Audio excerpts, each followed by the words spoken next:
Hello students. तो आज की क्लास में हम बात करेंगे next effect, that is photoelectric effect. जैसा कि प्रीवियस क्लास में हमने बात की थी प्लैंक्स क्वांटम थ्योरी की और ब्लैक बॉडी रेडिएशन की।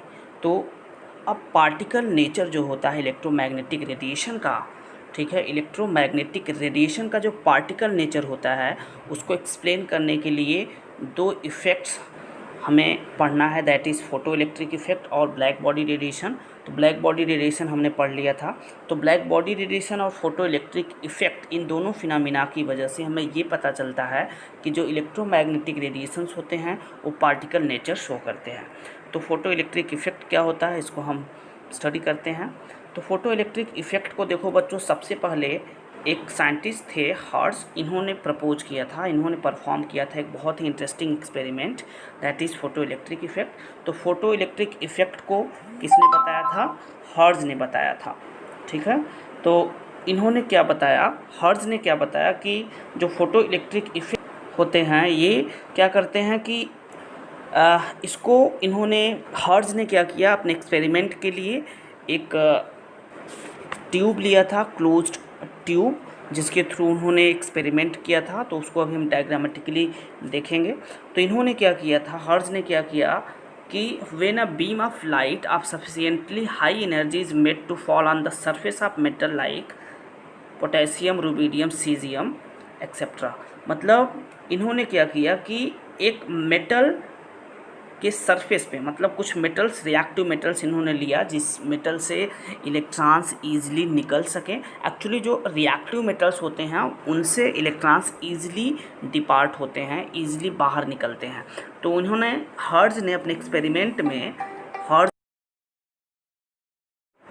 क्या किया कि रिएक्टिव मेटल्स जैसे पोटेशियम लिया, फिर है सीजियम लिया, या फिर रुबिडियम, आरबी, इस तरह के मेटल्स को यूज किया था।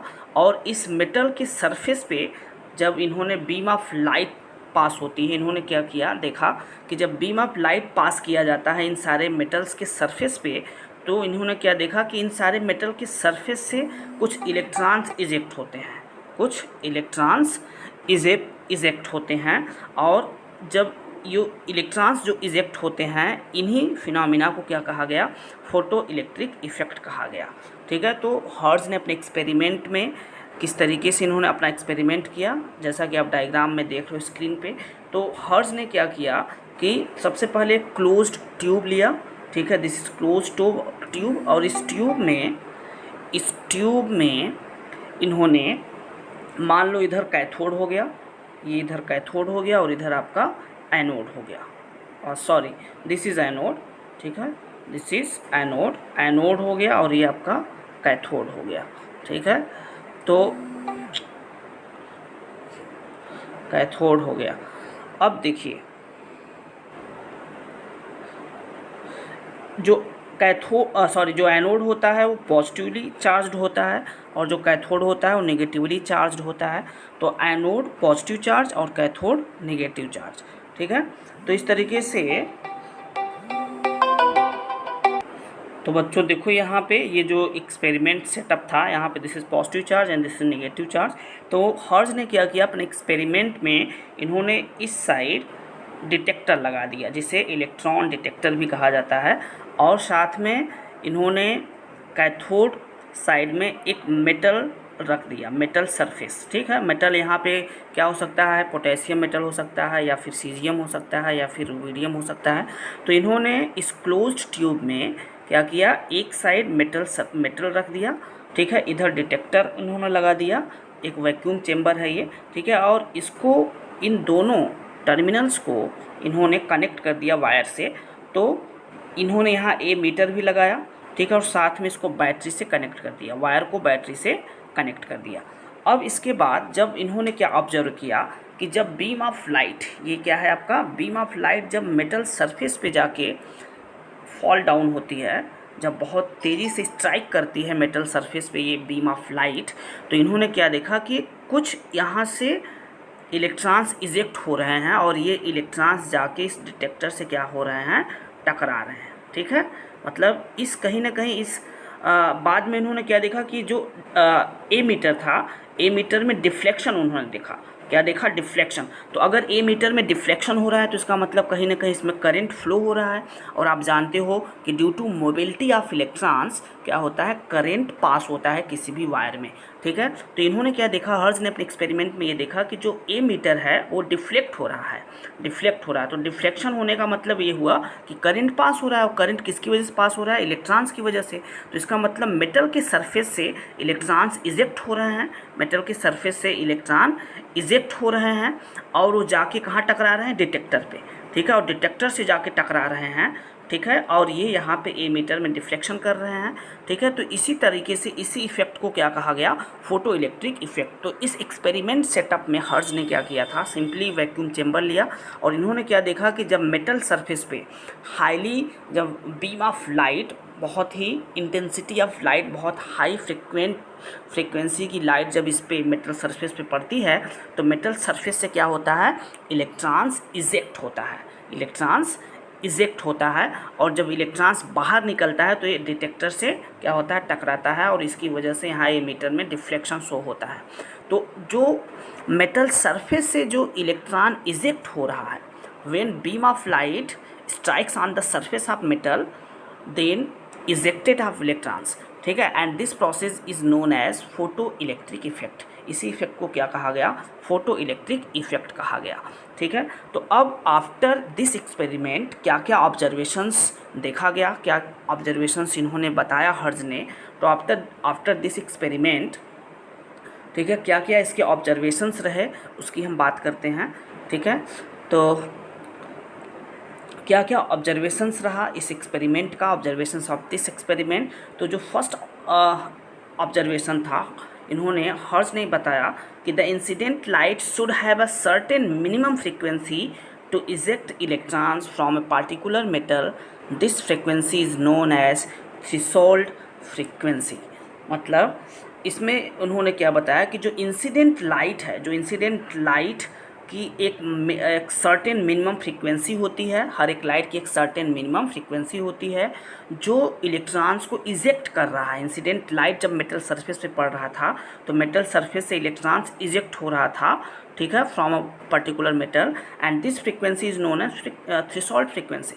मतलब जो इंसिडेंट लाइट होती है उस इंसिडेंट लाइट की एक मिनिमम फ्रीक्वेंसी होती है, किसी भी इंसिडेंट लाइट की जो मिनिमम फ्रीक्वेंसी होती है उस मिनिमम फ्रीक्वेंसी को क्या बोला गया?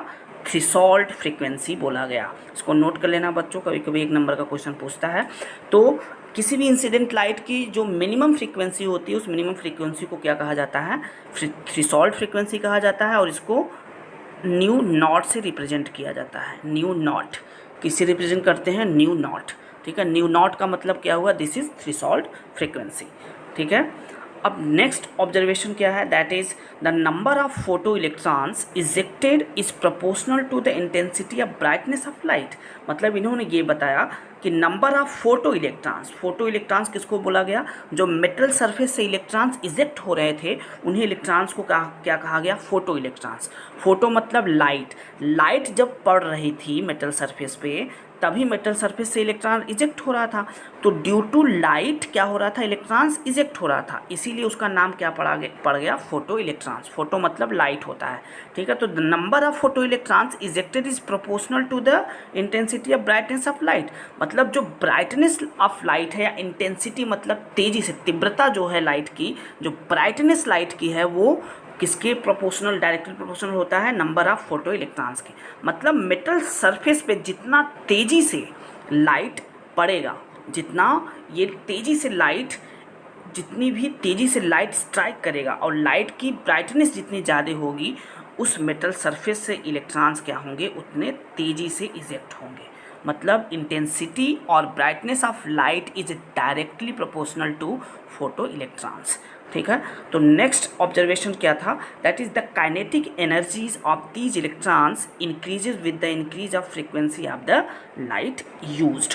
मतलब इसमें ये बताया गया कि जो काइनेटिक एनर्जी होती है, एक्चुअली जो मेटल सरफेस से इलेक्ट्रॉन्स निकल रहे थे बाहर, तो उन इलेक्ट्रॉन्स की पर्टिकुलर एनर्जी को क्या कहा गया? Kinetic energy. ठीक है, मतलब जो इलेक्ट्रॉन्स इजेक्ट हो रहे थे, ठीक, उनकी स्पेसिफिक एनर्जी को क्या कहा गया, काइनेटिक एनर्जी कहा गया।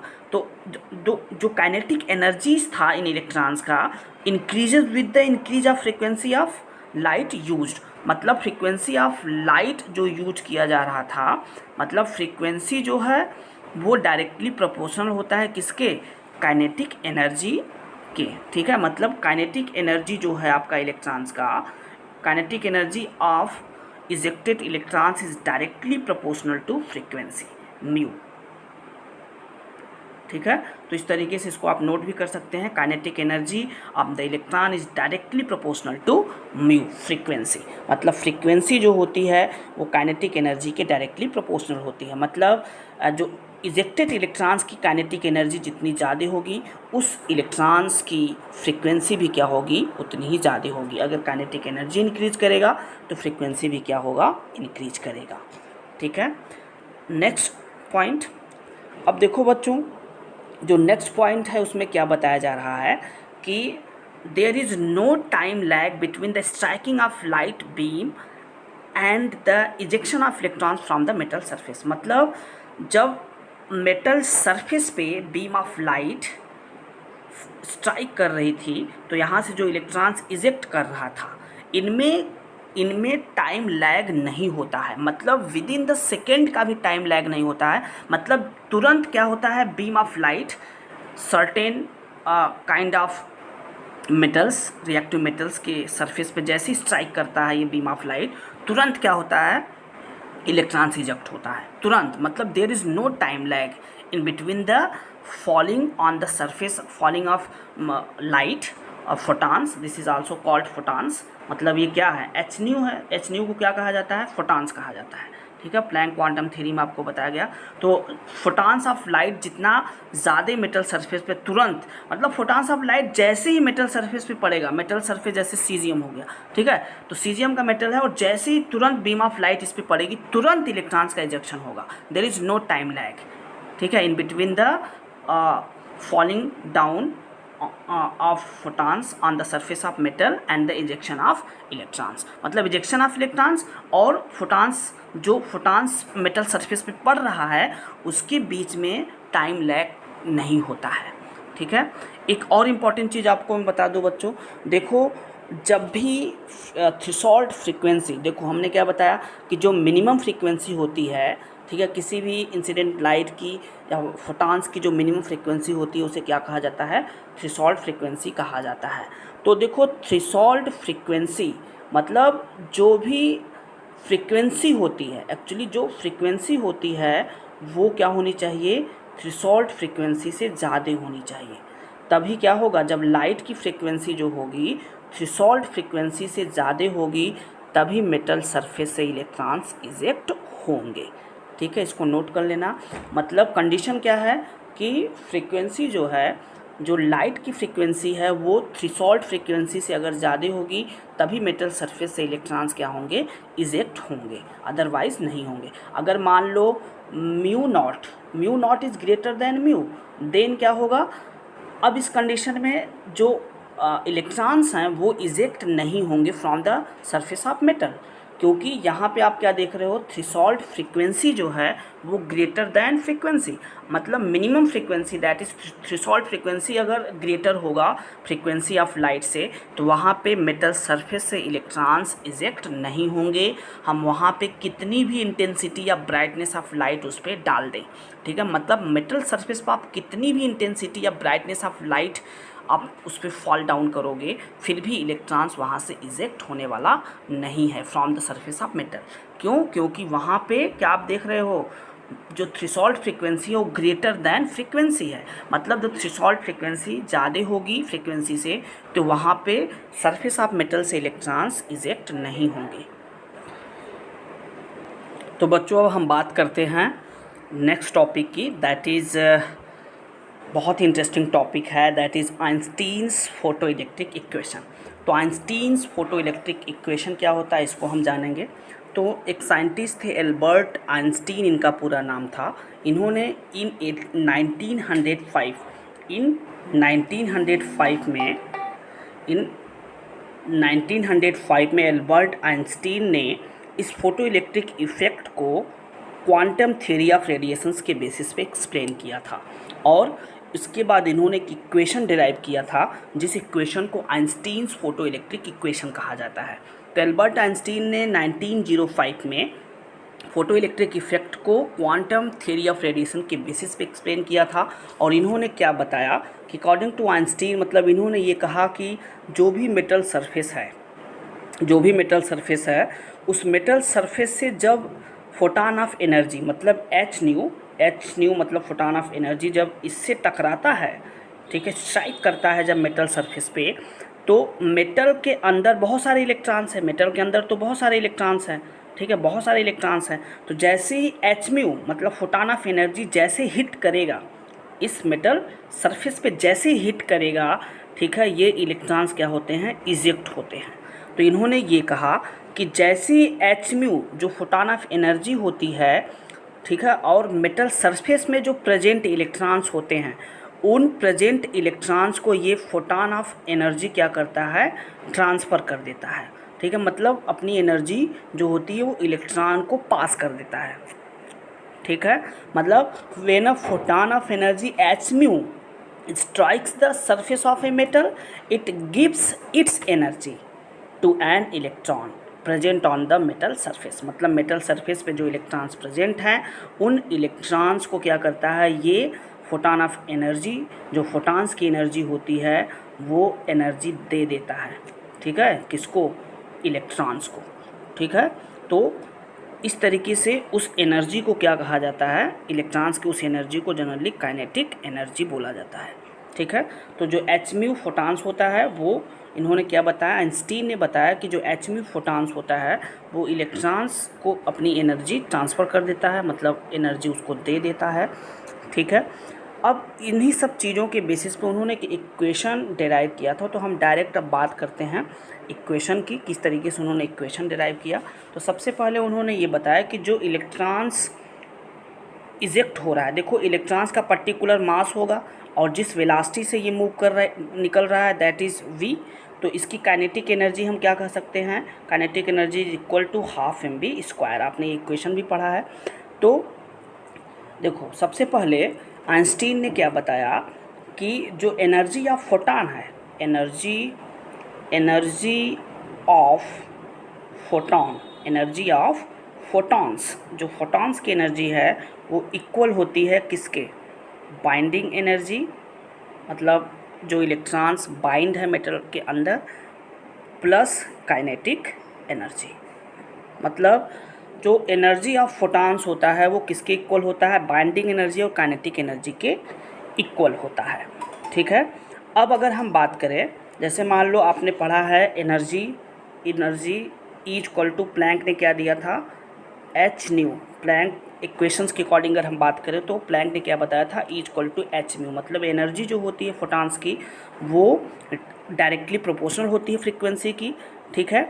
तो बाद में ये कांस्टेंट भी आया था, जिस कांस्टेंट को प्रोपोर्शनलिटी को हटा के यहाँ पे कांस्टेंट एच आया था, जिसे हम प्लैंक्स कांस्टेंट कहते हैं, जिसकी वैल्यू आपको बताई गई थी 6.6 इंटू 10⁻34 जूल सेकेंड, ठीक है। तो इस तरीके से अब इसको हम यूज कर सकते हैं। जैसे E equal to h mu अगर है, E equal to h mu है, जैसे मान लो एनर्जी ऑफ फोटॉन्स हमने क्या ले लिया, यहाँ पे एनर्जी ऑफ फोटॉन्स हम E equal to h mu है, तो हम क्या लिख सकते हैं, energy of photons h mu लिख सकते हैं। एनर्जी ऑफ फोटॉन्स हम क्या लिख सकते हैं, एच म्यू लिख सकते हैं। तो यहाँ पे हम क्या लिख सकते हैं, energy of photons h mu equal to, यहाँ पे बाइंडिंग एनर्जी को एक नाम दिया गया था डब्लू को क्या बोला जाता है, वर्क फंक्शन बोला जाता है, डब्लू प्लस काइनेटिक एनर्जी। इसको हम क्या लिख सकते हैं, h nu equal to W plus kinetic energy. या फिर हम क्या लिख सकते हैं, h mu equal to W plus half mv², ठीक है।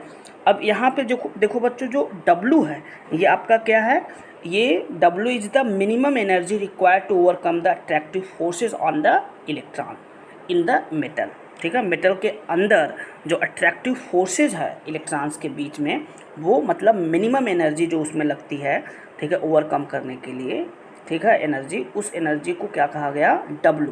W is the minimum energy या बाइंडिंग एनर्जी कह सकते हैं, ठीक है। तो W क्या है, this is the work function, या इसे थ्रेशोल्ड एनर्जी भी कहा जाता है। W को वर्क फंक्शन कहा जाता है। W वहाँ पे क्या था इक्वेशन में, इसे वर्क फंक्शन नाम दिया गया, वर्क फंक्शन, या फिर इसे क्या कह सकते हैं हम, थ्रेशोल्ड एनर्जी, या इसे हम क्या कह सकते हैं, थ्रेशोल्ड, THRESHOLT, थ्रेशोल्ड एनर्जी, इसे थ्रेशोल्ड एनर्जी भी कहा जाएगा, ठीक है। तो इसे वर्क फंक्शन या थ्रेशोल्ड एनर्जी कहा जाता है W को, ठीक है। तो अब जो काइनेटिक एनर्जी होगी वो किसके इक्वल होगी, 1/2 mv² की होगी। अब यहाँ पे देखो, अगर हम लिख सकते हैं W, जैसे प्लैंक इक्वेशन में क्या बताया गया था आपको, E=h बताया गया था, या फिर E= अगर म्यू आपका यहाँ पे थ्रेशोल्ड फ्रीक्वेंसी लिया जाए तो E=h होगा, ठीक है। लेकिन यहाँ पे अब W के साथ अगर हम रिलेशन दिखाएं तो W क्या है, this is the minimum frequency, minimum energy या थ्रेशोल्ड एनर्जी, ठीक है। अब थ्रेशोल्ड एनर्जी के टर्म में अगर हम बात करें तो W जो होगा आपका, this is threshold frequency, threshold frequency equal to हम लिख सकते हैं क्या, h न्यू नॉट। ये रिलेशन बताया गया है, ठीक है, कि W इक्वल टू क्या होता है, h न्यू नॉट, मतलब the kinetic energy that is 1/mv² imparted और इजेक्टेड टू द इलेक्ट्रॉन्स, ठीक है, सिंस W इक्वल टू क्या लिख सकते हैं, h म्यू नॉट। W क्या है, this is the threshold energy and mu not is the threshold frequency, ठीक है। मतलब हम क्या कर सकते हैं, threshold energy is directly proportional to threshold frequency. मतलब जो थ्रेशोल्ड एनर्जी होती है वो थ्रेशोल्ड फ्रीक्वेंसी के डायरेक्टली प्रोपोर्शनल होती है। तो अकॉर्डिंग टू आइंस्टीन इक्वेशन हम इसको क्या लिख सकते हैं, यहाँ पे प्रोपोर्शनैलिटी को हटाएंगे तो कांस्टेंट आएगा, दैट इज h। तो इसको हम क्या लिख सकते हैं, W equal to h mu not, ठीक है। तो अब देखो बच्चों, इस इक्वेशन को हम बड़े आसानी से अब समझ सकते हैं। तो हमने आपको क्या बताया था, अभी इससे पहले हमने आपको क्या बताया था, हमने बताया था h न्यू इक्वल टू हमने बताया था W प्लस काइनेटिक एनर्जी, ठीक है। तो हम क्या लिख सकते हैं अब, h न्यू इक्वल टू, अब W की वैल्यू क्या लिख सकते हैं, h न्यू नॉट लिख सकते हैं, h न्यू नॉट, फिर प्लस हाफ काइनेटिक एनर्जी क्या होगा, प्लस हाफ mv²। इसके बाद हम क्या लिख सकते हैं इसको, अब 1/2 mv² इक्वल टू हम क्या लिख सकते हैं, h new minus h nu not.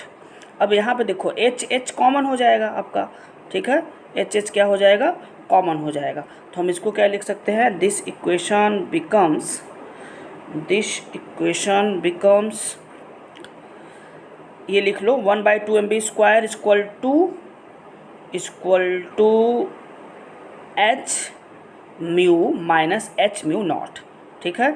अब इसके आगे हम चलते हैं, अब इसको हम क्या लिख सकते हैं,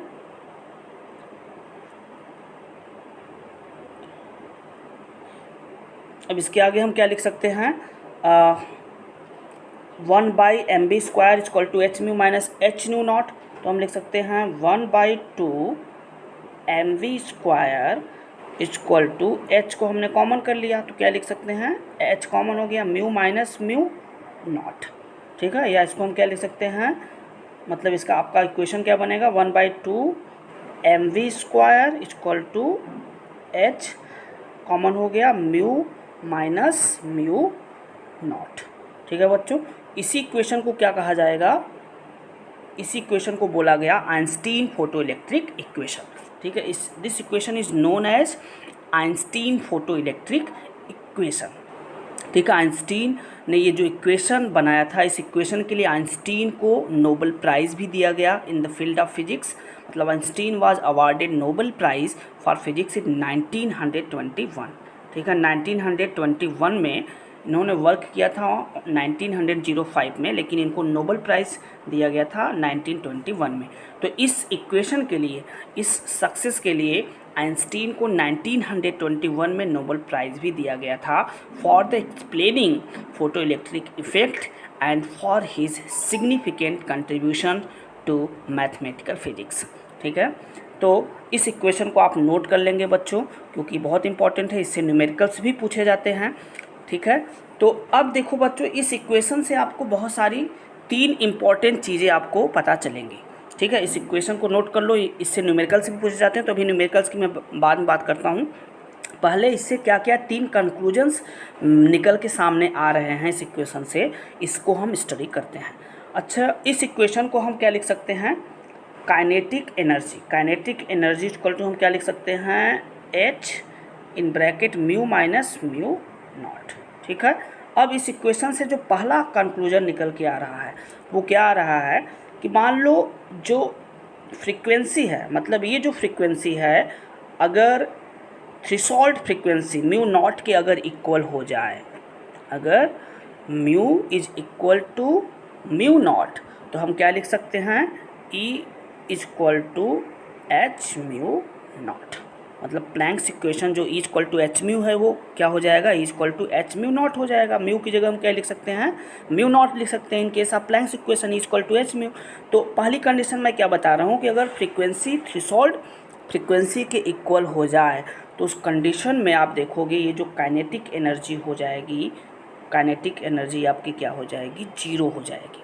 काइनेटिक एनर्जी क्या हो जाएगी, 0। और जब काइनेटिक एनर्जी देखो बच्चों 0 हो जाए, तो उस कंडीशन में क्या होता है कि मेटल सरफेस से हम कितनी भी इंटेंसिटी ऑफ लाइट या फोटॉन्स को हम इस पर स्ट्राइक करवाएं, मतलब जितनी भी इंटेंसिटी या ब्राइटनेस ऑफ लाइट का फोटॉन्स जब मेटल्स पे स्ट्राइक करेगा, तो उस कंडीशन में इलेक्ट्रॉन्स इजेक्ट नहीं होंगे।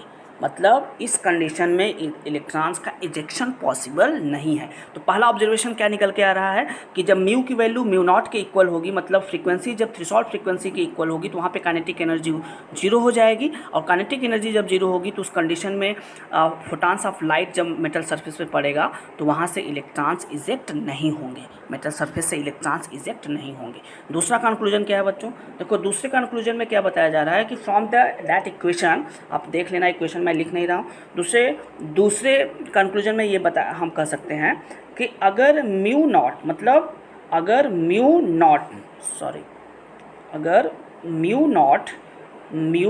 नॉट अगर ग्रेटर है म्यू के, मतलब थ्रेशोल्ड फ्रीक्वेंसी अगर म्यू से ज़्यादा है, तो उस कंडीशन में, अगर इक्वेशन के अकॉर्डिंग आप देख लेना पीछे जाके, ठीक है, अगर म्यू नॉट मतलब थ्रेशोल्ड फ्रीक्वेंसी अगर फ्रीक्वेंसी से ज़्यादा होगी, तो उस कंडीशन में आप देखोगे काइनेटिक एनर्जी की जो वैल्यू होगी वो निगेटिव आएगी। क्या आएगी, निगेटिव आएगी। ठीक है, और जब काइनेटिक एनर्जी की वैल्यू निगेटिव आती है, तो उस कंडीशन में भी फोटॉन्स ऑफ लाइट जब मेटल सरफेस पे पड़ेगा, तो वहाँ से इलेक्ट्रॉन्स इजेक्ट नहीं होंगे। ठीक है, मतलब दूसरे ही कंक्लूजन में क्या बताया गया कि जब म्यू नॉट मतलब थ्रेशोल्ड फ्रीक्वेंसी जब फ्रीक्वेंसी से ज़्यादा होगी, तो वहाँ पे काइनेटिक एनर्जी माइनस में होगी, काइनेटिक एनर्जी की वैल्यू नेगेटिव होगी। और जब काइनेटिक एनर्जी की वैल्यू नेगेटिव होगी, तो वहाँ पे मेटल सरफेस पे कितनी भी फोटॉन्स ऑफ लाइट आप पास कर दो, मेटल सरफेस से इलेक्ट्रॉन्स इजेक्ट होने वाला नहीं है। ठीक है, तो थर्ड कंक्लूजन क्या बताया आइंस्टीन ने, थर्ड कंक्लूजन में ये बताया कि अगर म्यू फ्रीक्वेंसी अगर ज़्यादा है थ्रेशोल्ड फ्रीक्वेंसी से, तो उस कंडीशन में आप देखोगे, इक्वेशन पीछे देख लेना, काइनेटिक एनर्जी की वैल्यू पॉजिटिव में आएगी। काइनेटिक एनर्जी की वैल्यू किस में आएगी, पॉजिटिव में आएगी। मतलब थर्ड कंडीशन में आइंस्टीन ने ये बताया कि जब इंसिडेंट लाइट की फ्रीक्वेंसी ज़्यादा होगी थ्रेशोल्ड फ्रीक्वेंसी से, तो उस कंडीशन में according to Einstein photo electric equation क्या होगा, काइनेटिक एनर्जी की वैल्यू पॉजिटिव होगी। और जब काइनेटिक एनर्जी की वैल्यू पॉजिटिव होगी, तो उस कंडीशन में, ठीक है, मेटल सरफेस पे जब फोटॉन्स ऑफ लाइट पड़ेंगी, जब स्ट्राइक करेंगी, फोटॉन्स ऑफ लाइट जब मेटल सरफेस पे स्ट्राइक करेंगी, तो वहाँ से इलेक्ट्रॉन्स क्या होगा, ईजिली इजेक्ट होगा। मतलब अब इस कंडीशन में फोटॉन्स ऑफ लाइट जब मेटल सरफेस पे स्ट्राइक करेगा, जब photons of light metal surface पे हिट करेगा तो वहाँ पे इलेक्ट्रॉन्स क्या होंगे, इजेक्ट होना स्टार्ट हो जाएंगे, इलेक्ट्रॉन्स इजेक्ट होना स्टार्ट हो जाएंगे। तो ये 3 कंक्लूजन्स आइंस्टीन ने बताया था अपने इस एक्सपेरिमेंट में, मतलब फोटो इलेक्ट्रिक इफेक्ट को इन्होंने क्वांटम थियरी ऑफ रेडिएशन के बेसिस पे एक्सप्लेन करके इन्होंने इन 3 कंक्लूजन्स को बताया, और साथ में इन्होंने एक इक्वेशन दिया जिस इक्वेशन का नाम है आइंस्टीन फोटो इलेक्ट्रिक इक्वेशन, और इन्हीं वर्क के लिए इन्हें नोबेल प्राइज़ भी दिया गया था 1921 में। ठीक है बच्चों, अब बात करते हैं आइंस्टीन फोटो इलेक्ट्रिक इक्वेशन से रिलेटेड न्यूमेरिकल्स की। ठीक है, कभी कभी न्यूमेरिकल्स भी पूछे जाते हैं, तो numericals related to Einstein photo electric equation, तो किस तरह के न्यूमेरिकल्स पूछे जाते हैं इसकी। तो ऐसा जैसा कि आप देख रहे हो स्क्रीन पे आपके एक क्वेश्चन है बच्चों, ठीक है, इससे रिलेटेड देखो इस क्वेश्चन में पूछ क्या रहा है, calculate the energy associated with 1 photon of the radiation of wavelength 400 angstrom. यहाँ पे वेवलेंथ देखो बच्चों दिया है 4000 एंगस्ट्रॉन, ठीक है, 4000 एंगस्ट्रॉन दिया है, ठीक है, और यहाँ पे एनर्जी कैलकुलेट करने के लिए बोल रहा है, मतलब एनर्जी ऑफ फोटॉन्स को कैलकुलेट करने के लिए बोला जा रहा है। ई की वैल्यू हमें यहाँ पे निकालना है। अब आपको हमने पढ़ाया था ई इक्वल टू क्या होता है, एच न्यू होता है, हमने आपको बताया था, और साथ में हमने आपको ये भी बताया था कि म्यू इक्वल टू क्या होता है, सी बाई लैम्डा होता है, mu equal to c by lambda भी होता है। तो अगर हम म्यू की वैल्यू सी बाई लैम्डा अगर इसमें पुट कर दें तो ये क्या बन जाएगा, E equal to h c by lambda, क्या हो जाएगा, एच सी बाई लैम्डा हो जाएगा। मतलब इस इक्वेशन को हम E equal to h mu को क्या लिख सकते हैं, म्यू की जगह पर अगर सी बाई लैम्डा रखेंगे तो क्या होगा, E equal to h c by lambda हो जाएगा। ठीक है, अब देखो इक्वेशन में आप ध्यान से देखो, मतलब यहाँ पे फार्मूला क्या लगेगा, E equal to h c by lambda के थ्रू हम इस क्वेश्चन को सॉल्व करेंगे। अब क्वेश्चन में अगर आप देखो तो वेवलेंथ आपका दिया हुआ है 4000 एंगस्ट्रॉन, मतलब लैम्डा की वैल्यू कितनी दी हुई है, 4000 एंगस्ट्रॉन दी हुई है। अब आपको हमने बताया था कि 1 एंगस्ट्रॉन इक्वल टू क्या होता है, 10⁻⁻10 मीटर होता है। ठीक है, आपने लिखा होगा इसको, तो 1 एंगस्ट्रॉन की वैल्यू 10⁻⁻10 मीटर होता है। तो इस एंगस्ट्रॉन को हम मीटर में अगर कन्वर्ट कर लें तो कैसे हम करेंगे, इसको मीटर में कन्वर्ट करना हो तो हम कैसे करेंगे, लैम्डा इक्वल टू 4000 एंगस्ट्रॉन है तो हम क्या लिख सकते हैं, 4000 इंटू इसमें मल्टीप्लाई कर सकते हैं हम कितने से, 10⁻⁻10 से, तो ये एंगस्ट्रॉन किस में कन्वर्ट हो जाएगा, आपका मीटर में कन्वर्ट हो जाएगा। ठीक है, तो लैम्डा की वैल्यू ये हमने बना दिया, मीटर में कन्वर्ट कर दिया। सी की वैल्यू आपको पता है वेलोसिटी ऑफ लाइट की कितनी होती है, 3.0 इंटू 10⁻8 मीटर पर सेकेंड। ठीक है, अब बात करते हैं एच की वैल्यू, तो आपको एच की भी वैल्यू पता है, प्लैंक कांस्टेंट की वैल्यू कितनी होती है, 6.6 इंटू 10⁻34 जूल सेकेंड। ठीक है, तो अब ये सारी वैल्यू अगर हम इस इक्वेशन में पुट करते हैं, इस सारी वैल्यू को अगर हम इस इक्वेशन में पुट करते हैं, E equal to h c by lambda में, तो क्या होगा, एच की वैल्यू आपको पता है 6.6 इंटू 10⁻34 हो गया। ठीक है, उसके बाद सी की वैल्यू आपको पता है 3.0 इंटू 10⁻8 हो गया, and divided by lambda, lambda की वैल्यू कितनी है, 4000 इंटू 10⁻10। अब देखो बच्चों इसको आप सॉल्व कर लेना, ठीक है, इसमें दिक्कत होगा लिखने में इसलिए बोल रहा हूँ, कैलकुलेट कर लेना। आंसर इसका आपका क्या है, आंसर देखना इतना आ रहा है कि नहीं, आंसर आपका आएगा 4.97, मतलब 5 के आसपास, 4.97 इंटू 10⁻19 जूल होगा। मतलब एनर्जी ऑफ फोटॉन, ई की वैल्यू क्या होगी, एनर्जी ऑफ फोटॉन की वैल्यू कितनी आएगी, 4.97 इंटू 10⁻19 जूल होगी। ठीक है, तो इस क्वेश्चन को इस तरीके से सॉल्व करेंगे। ठीक है बच्चों, अब नेक्स्ट क्वेश्चन की बात करते हैं। तो नेक्स्ट क्वेश्चन आपका है क्वेश्चन नंबर 2, जो कि आपके स्क्रीन पे है। तो क्वेश्चन नंबर 2 को हम सॉल्व करते हैं। तो क्वेश्चन नंबर 2 में देखो बच्चों क्या पूछ रहा है, a photon of wavelength 400 nanometre strikes a metal surface, मतलब एक फोटॉन है जो 400 नैनोमीटर का है। फोटॉन कितना है, फोटॉन की वेवलेंथ कितनी है, लैम्डा कितना है, 400 नैनोमीटर है, जो स्ट्राइक कर रहा है मेटल सरफेस पे, मेटल सरफेस पे क्या हो रहा है, हिट हो रहा है। द इलेक्ट्रॉन्स आर इजेक्टेड, मतलब इलेक्ट्रॉन्स इजेक्ट हो रहे हैं विथ अ वेलोसिटी वेलोसिटी कितने वेलोसिटी से इजेक्ट हो रहे हैं 5.85 इंटू 10⁵ मीटर पर सेकेंड। ठीक है, इसमें कैलकुलेट करना है, कैलकुलेट द मिनिमम एनर्जी, मतलब मिनिमम एनर्जी कैलकुलेट करना है। मिनिमम एनर्जी मतलब थ्रेशोल्ड एनर्जी, थ्रेशोल्ड एनर्जी मतलब W। इसमें क्या पूछ रहा है, W की वैल्यू पूछ रहा है। ठीक है, to remove an electron from the metal surface, मतलब ये पूछ रहा है कि calculate the minimum energy, minimum energy आप कैलकुलेट करिए टू रिमूव, मतलब कितनी एनर्जी लगेगी इलेक्ट्रॉन्स को रिमूव करने के लिए फ्रॉम द मेटल सरफेस, मतलब थ्रेशोल्ड एनर्जी या मिनिमम एनर्जी W की वैल्यू पूछी जा रही है। यहाँ क्वेश्चन में मास ऑफ इलेक्ट्रॉन आपका दिया हुआ है 9.109 इंटू 10⁻31 kg। ठीक है, तो अब इसको हम सॉल्व कैसे करेंगे, देखो बच्चों ये बहुत ही आसान है, आपने अभी पढ़ा है आइंस्टीन इक्वेशन, अभी आपको हमने बताया था Einstein photo electric equation. Einstein photo electric equation क्या होगा, आपको अभी हमने बताया था क्या होता है, h nu equal to W plus 1/2 mv²। अब देखो बच्चों, आपको W निकालना है तो क्या लिख सकते हो, W इक्वल टू क्या लिख सकते हो, W इक्वल टू क्या हो जाएगा इक्वेशन, एच न्यू माइनस हो जाएगा -1/2 mv²। ठीक है, अब देखो W कैलकुलेट करना है, H की वैल्यू आपको पता है प्लैंक कांस्टेंट की 6.6 इंटू 10⁻⁻34 जूल सेकेंड होता है, ये आपको पता है। अब देखो यहाँ पे म्यू हमको निकालना है, म्यू हमको क्या करना है, निकालना है। तो सबसे पहले म्यू निकालने के लिए हमें क्या चाहिए, म्यू इक्वल टू क्या होता है, C/λ होता है। ठीक है, C/λ होता है। अब C/λ आपका कितना दिया हुआ है 400 नैनोमीटर। ठीक है, तो यही इक्वेशन लगेगा। ठीक है, इसको नोट कर लो बच्चों, इसी इक्वेशन से आइंस्टीन फोटो इलेक्ट्रिक इक्वेशन यही लगेगा, W equal to h mu -1/2 mv²। लेकिन इसके लिए H की वैल्यू तो हमें पता है, मास भी इलेक्ट्रॉन का दिया हुआ है, वेलोसिटी भी दी हुई है, म्यू हमको नहीं दिया है क्वेश्चन में। देखो म्यू नहीं दिया है तो म्यू हमें फाइंड आउट करना होगा। तो म्यू हमें कैसे फाइंड आउट करना होगा, म्यू इक्वल टू क्या होता है, C/λ होता है। C की वैल्यू आपको पता है 3.0 इंटू 10⁸ मीटर पर सेकेंड, मीटर पर सेकेंड में है तो लैम्डा को भी हमें मीटर में चेंज करना होगा। तो लैम्डा की वैल्यू कितनी है 400 क्या है, नैनोमीटर है। तो अब 400 नैनोमीटर है तो इसको मीटर में कन्वर्ट करने के लिए हमें क्या करना होगा, 400 में हमें 10⁻⁻9 से क्या करना होगा, मल्टीप्लाई करना होगा, तब ये मीटर में कन्वर्ट होगा। क्योंकि हमने आपको बताया था, ठीक है, कि 1 नैनोमीटर इक्वल टू क्या होता है 10⁻⁹ मीटर होता है। तो इसलिए 400 में 10⁻⁹ से मल्टीप्लाई होगा। तो यहाँ पे हम क्या लिखेंगे 3.0 इंटू 10⁸ अपान 400 इंटू 10⁻⁹ ठीक है।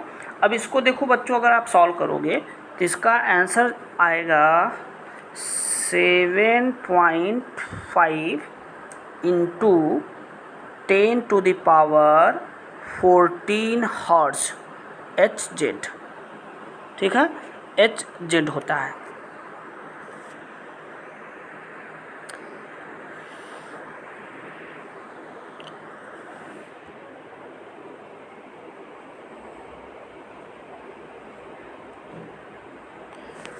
ठीक है बच्चों, तो इस तरीके से इसको आप सॉल्व करेंगे। ठीक है, अब देखो आपका म्यू की वैल्यू पता चल गई, कितनी है म्यू की वैल्यू 7.5 इंटू 10⁻14 हर्ट्ज, ये म्यू की वैल्यू है। आपको इक्वेशन जो हमने बताया था, अभी आपको हमने इक्वेशन क्या बताया था, इक्वेशन अभी आपको हमने बताया था W equal to h mu -1/2 mv²। अब इसमें सारी वैल्यू रख के आप पुट कर लो। ठीक है, वैल्यू पुट करके सॉल्व कर लो। H की वैल्यू आपको पता है 6.6 इंटू 10⁻34 जूल सेकेंड होता है। म्यू की वैल्यू अभी तुरंत यहाँ पे निकाला गया है, ये म्यू की वैल्यू माइनस कर देंगे 1/2। m की वैल्यू कितनी है यहाँ पे देखो दिया है 9.109 क्वेश्चन में दिया हुआ है। ठीक है, 9.109 इंटू 10⁻31 kg। ठीक है, और v वेलोसिटी की वैल्यू दी हुई है, वेलोसिटी आपका कितना है 5.85, यहाँ क्वेश्चन में देखो दी यहाँ पे दिया है। ठीक है, 5.85 इंटू 10⁵ मीटर पर सेकेंड। तो यहाँ पे इसका स्क्वायर कर देंगे, 5.85 इंटू 10⁵ का होल स्क्वायर कर देंगे और उसके बाद इसको सॉल्व कर लेंगे। सारी वैल्यूज़ को आप सॉल्व कर लेंगे। ठीक है, आपको आंसर मिल जाएगा। ठीक है, इसको कैलकुलेट कर लेना, आंसर मैं बता दे रहा हूँ। इसको सॉल्व करेंगे तो आपको आंसर जो मिलेगा, W की वैल्यू आपको मिलेगी लगभग 3.4 इंटू 10⁻⁻19 जूल। ठीक है, तो W की वैल्यू कितनी होगी, 3.4 इंटू 10⁻⁻19 जूल होगी। ये आपका क्या है, आंसर है। मतलब this is the W is the threshold energy, the minimum energy required to remove an electron from the metal surface is 3.4 into 10⁻⁻19 joule. तो इस क्वेश्चन को आप सॉल्व कर लेंगे बच्चों। इन दोनों क्वेश्चन को आप फेयर कॉपी में लिख लेंगे, क्योंकि इंपॉर्टेंट है, कई बार पूछा जा चुका है ये क्वेश्चन। ठीक है, तो फेयर कॉपी में सारे नोट्स आप बना लेंगे अच्छे से। ठीक, ओके बच्चों, thank you, have a good day.